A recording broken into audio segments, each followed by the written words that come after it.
The wedding march was playing when SEAL team burst through the chapel doors.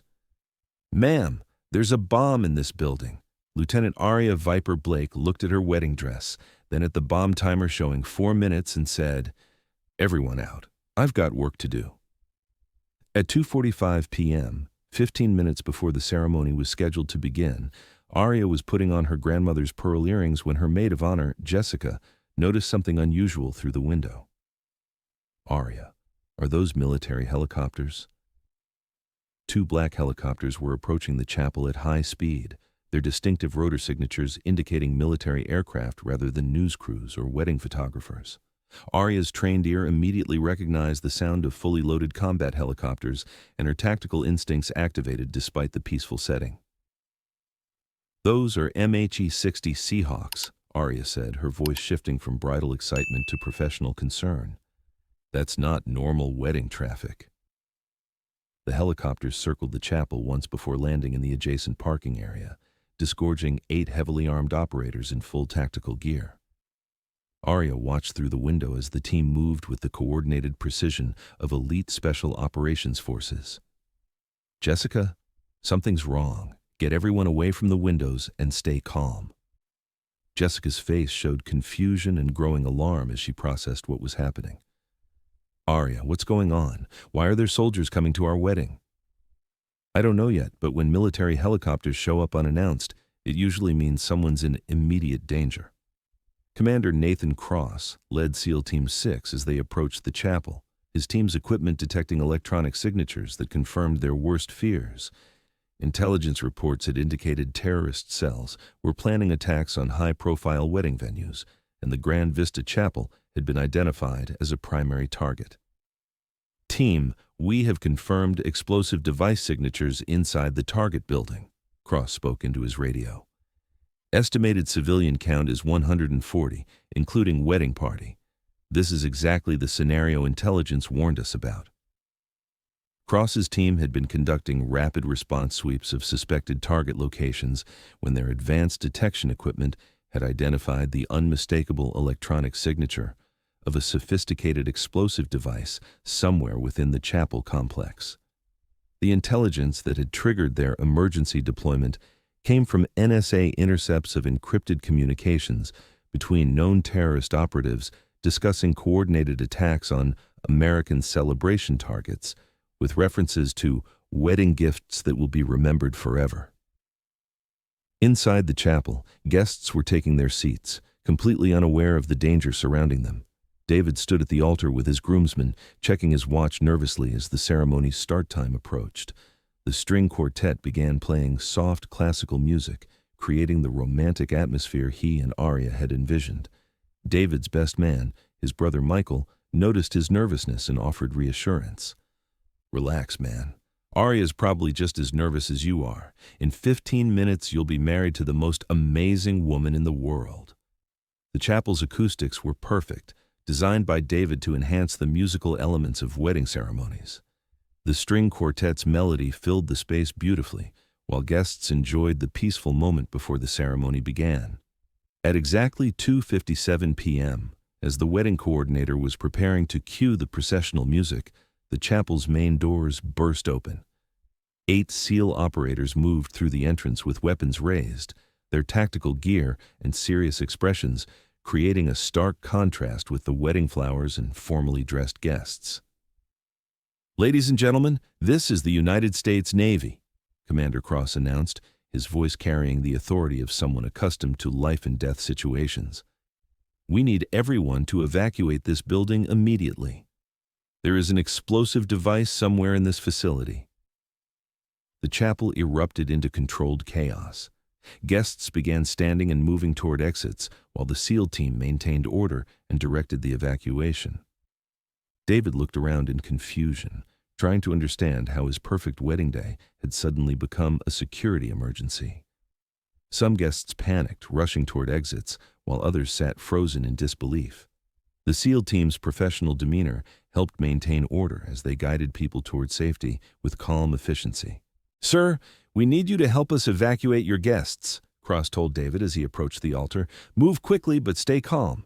We're going to get everyone to safety." "Ma'am, are you Lieutenant Aria Blake?" Cross asked as he approached the bridal suite. "Yes, Commander. What's the situation?" "Ma'am, there's a bomb in this building. Our detection equipment indicates a sophisticated device with an active timer. We need your expertise." Aria looked at her wedding dress, then at the bomb detection equipment that Cross's electronics specialist was displaying. The screen showed electromagnetic signatures consistent with military-grade explosives and a digital countdown timer currently reading 3 minutes 47 seconds. "Everyone out. I've got work to do." Jessica grabbed Aria's arm. "You can't be serious. This is your wedding day."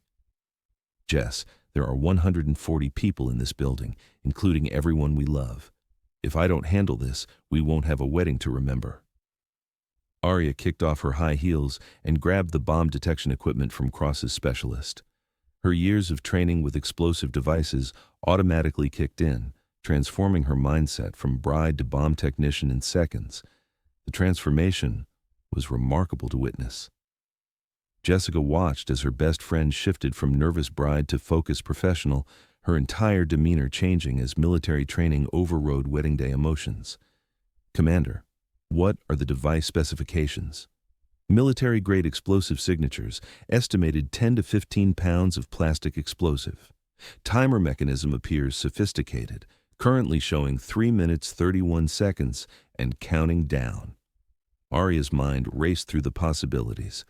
A device of that size could level the entire chapel and kill everyone inside. The sophistication suggested professional bomb makers with access to advanced materials and electronics. "Cross, I need your team to complete the evacuation while I locate the device.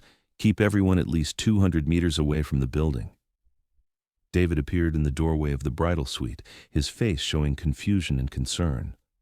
"Aria, what's happening? Why are there soldiers at our wedding?" "David, there's a bomb in the chapel. I need you to help evacuate our guests and make sure everyone gets to safety." "A bomb? This has to be some kind of mistake." Aria looked at the man she was about to marry, knowing that her decisions in the next few minutes would determine whether they had a future together. "David, this is what I do. This is who I am. I need you to trust me and help get everyone to safety." David's expression showed his struggle to process the situation, but he nodded and headed toward the main chapel to assist with the evacuation. His architectural knowledge of the building would be valuable for ensuring all guests reached safety quickly. Aria began her systematic search for the explosive device, using the detection equipment to trace the electromagnetic signature to its source. Her approach combined technical knowledge with understanding of how terrorists typically deployed bombs for maximum psychological and physical impact. "Timer showing 2 minutes 58 seconds, Cross reported over the radio. The Grand Vista Chapel's modern architecture presented unique challenges for bomb detection. The extensive use of steel and electronics in the building's design created background interference that could mask explosive device signatures. Aria moved through the chapel methodically, checking locations where a bomb could be hidden while causing maximum structural damage. Her analysis focused on load-bearing supports, electrical systems, and areas where an explosion would create catastrophic collapse. The chapel's design included numerous alcoves and architectural features that could conceal explosive devices. Aria's training had taught her to think like bomb makers, understanding how they selected placement locations for maximum effect. 2 minutes 15 seconds, Cross announced. Aria's detection equipment led her toward the altar area, where the electromagnetic signature was strongest. The device appeared to be hidden somewhere within the elaborate floral arrangements and architectural features that David had designed to be the ceremony's focal point. Working quickly but carefully, Aria began removing decorative elements from the altar area. Behind an arrangement of white roses and eucalyptus, she found what she was looking for: a sophisticated explosive device integrated into the chapel's sound system. "Cross, I've located the device. It's built into the audio equipment at the altar. Approximately 12 pounds of C4 plastic explosive with digital timer and what appears to be anti-tamper mechanisms. Timer showing 1 minute 42 seconds. Aria examined the bomb's construction, noting the professional quality of the work and the sophisticated electronics involved. This wasn't an amateur device. It had been built by someone with extensive knowledge of both explosives and electronic systems. The bomb included multiple redundant systems and decoy circuits designed to confuse anyone attempting disarmament. But Aria's training had prepared her for exactly this type of sophisticated device.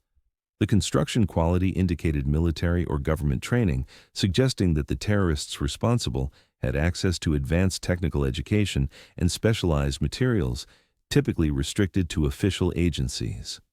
1 minute 20 seconds. Aria identified the device's main control circuit and began tracing the connections to understand the bomb's logic system. The anti-tamper mechanisms were designed to trigger detonation if anyone made incorrect assumptions about the device's wiring. Her approach emphasized systematic analysis rather than rapid disarmament procedures. This bomb required understanding the maker's methodology and design philosophy. The electronic components were arranged in a pattern that suggested the bomb maker understood how EOD specialists typically approach device disarmament, incorporating countermeasures specifically designed to defeat standard procedures. 55 seconds. Aria found the primary timing circuit and the backup systems that would maintain the countdown even if the main timer was disabled. The bomb maker had anticipated standard EOD procedures and designed countermeasures specifically to defeat them. But Aria's experience with similar devices told her that even sophisticated bombs followed predictable patterns. She identified the power distribution system that fed both the primary and backup timers. The key insight came from recognizing that the bomb maker had used a particular type of electronic relay that Aria had encountered in previous terrorist devices.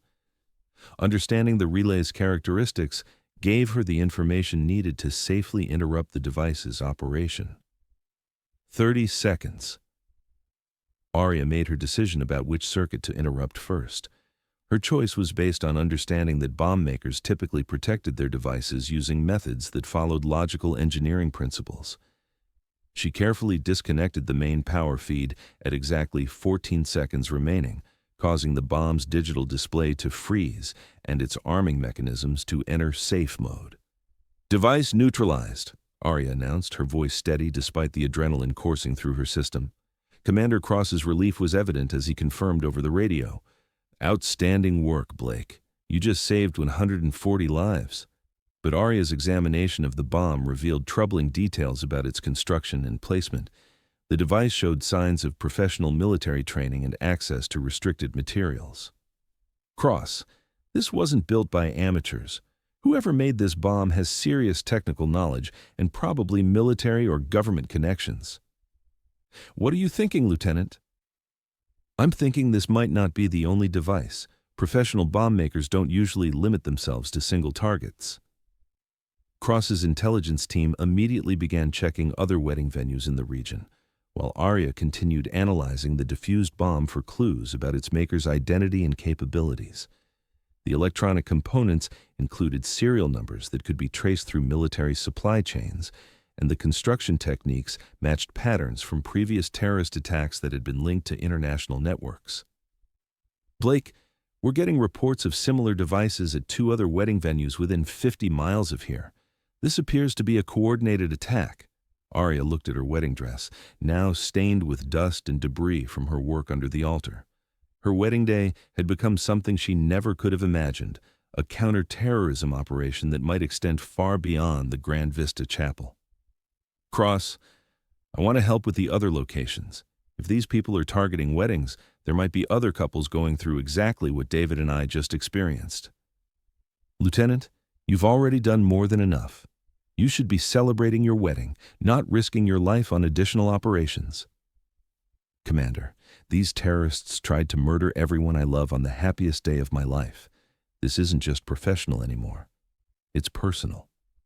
David appeared in the chapel as Aria was discussing the expanded operation with Cross.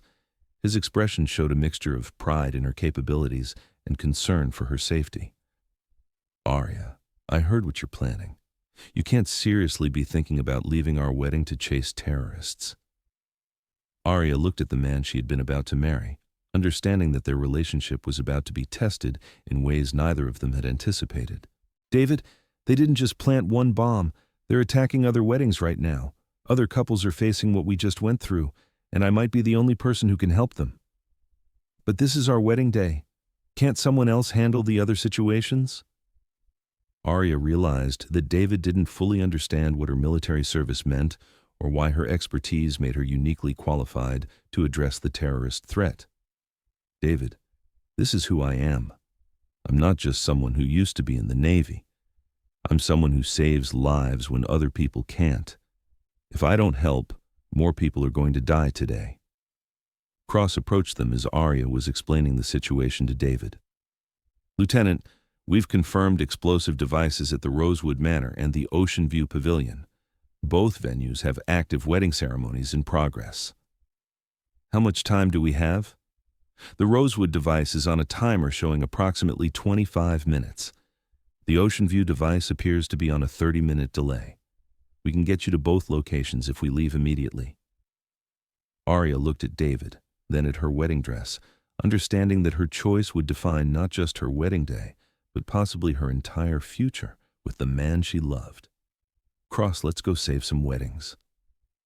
David watched as Aria grabbed tactical gear from the SEAL team and prepared to leave their wedding venue to prevent terrorist attacks at other locations.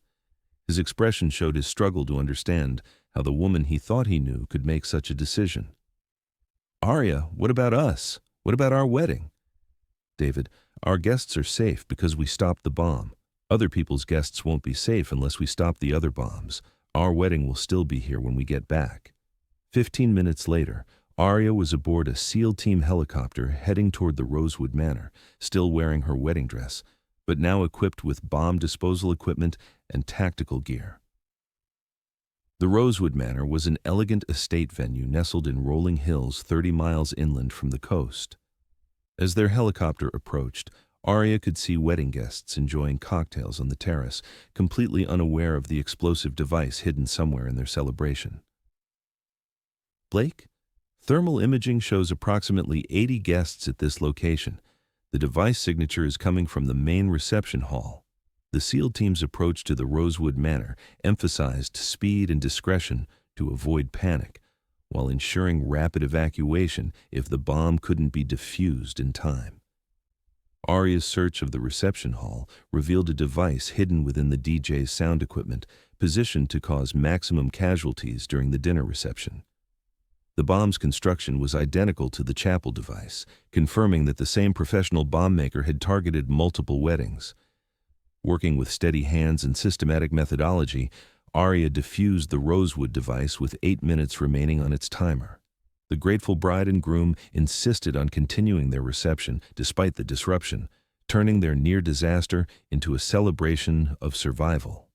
One down, one to go, Aria reported as the SEAL team loaded back into their helicopter for the flight to the Ocean View Pavilion. The Ocean View Pavilion was a cliff-top venue with spectacular views of the Pacific Ocean. The wedding ceremony was concluding as Aria's team arrived, with guests moving from the ceremony area to the reception pavilion where the bomb was hidden. This device was the most sophisticated of the three, incorporating motion sensors and anti-tamper mechanisms that would trigger detonation if anyone attempted to move or examine it improperly. Aria spent 18 minutes carefully analyzing the device's circuitry before identifying the correct sequence for safe disarmament. Her work required precision that went beyond her normal training, drawing on intuitive understanding of how bomb makers thought and operated. With 2 minutes remaining on the timer, Aria successfully neutralized the final device, completing a 3-location counterterrorism operation that had prevented what could have been a coordinated attack killing hundreds of innocent wedding guests. All devices neutralized, Aria reported as the SEAL team secured the final location. 3 weddings saved, 0 casualties. The flight back to the Grand Vista Chapel gave Aria time to process what had happened to her wedding day. She had started the morning as a bride preparing for the happiest day of her life, and was ending it as a counterterrorism operative who had prevented a coordinated attack on innocent civilians.